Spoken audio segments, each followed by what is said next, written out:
Once I heard a story about Japanese kids. A group of children are playing a game. There's a box full of balloons, each with a kid's name writing on it. The goal is simple. Find your own balloon as soon as possible. Most kids dig through the box on their own, but Japanese kids pick up a balloon and check the name. If it's not theirs, they immediately hand it to the kid whose name on it. So is Japanese kids really that impressive? Or what exactly is different about Japanese education? Alright, let's strip it down to the root.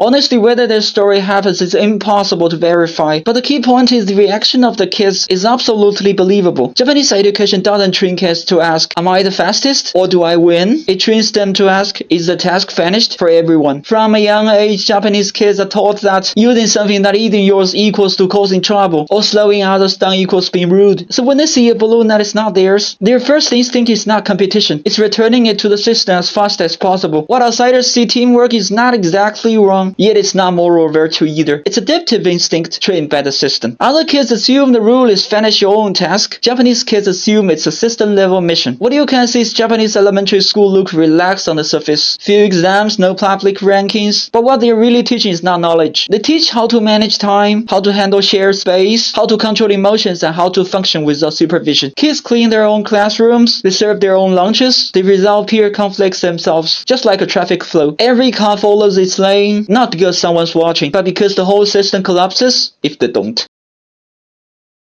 So how does Japanese school education actually work? Simple. They don't explain responsibility. They remove the safety net. Forget your homework? Fix it yourself. Lost your supply? It's on you. Late for class? No comforting speeches. That message is quiet but brutal. Your life is your responsibility. No one's here to patch it for you. Group cleaning means you slack off. Someone else works harder. Group progress means you feel slow. Everyone waits. No names are called. No one yells. That silence is the pressure. Japanese schools also create many situations where teachers deliberately step away. Students group on their own, maintain order themselves, check their work. The goal is clear. People who follow rules without authority standing behind them.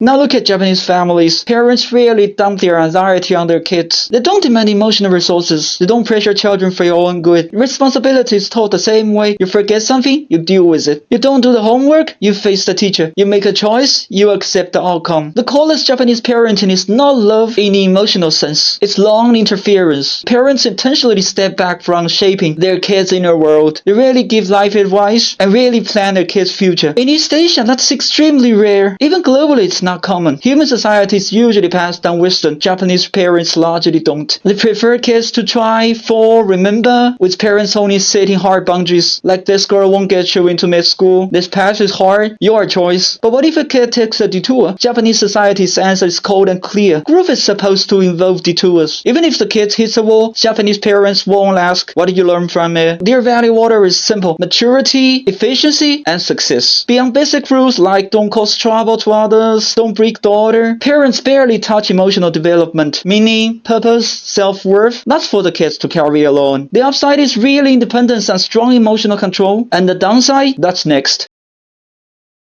Because of this highly synchronized, rule-heavy system, Japanese education struggles to produce highly individual, breakthrough-type personalities. Anime, subcultures, design flicks, almost all come from private spaces, not formal education. And neither schools nor families are as warm as they look. The system is not designed to save individuals. It's designed to keep running. Teachers don't invest deep emotion to single student. If you fall behind, the system moves on. Parents don't fight reality for their kids. They don't say you're special or you're amazing. If your child is wronged, they are taught to endure, wait, let time to prove things, not overturn the verdict. Their sense of safety does not come from the comfort, not from being understood. It comes from predictability. This is not intimacy-based security. This is stability-based security. Kids who behave well and appear mature, but at the cost of emotional cooling and expression suppression. Alright, that's it for today. If you also like digging into the root, hit follow or dig it deeper next time.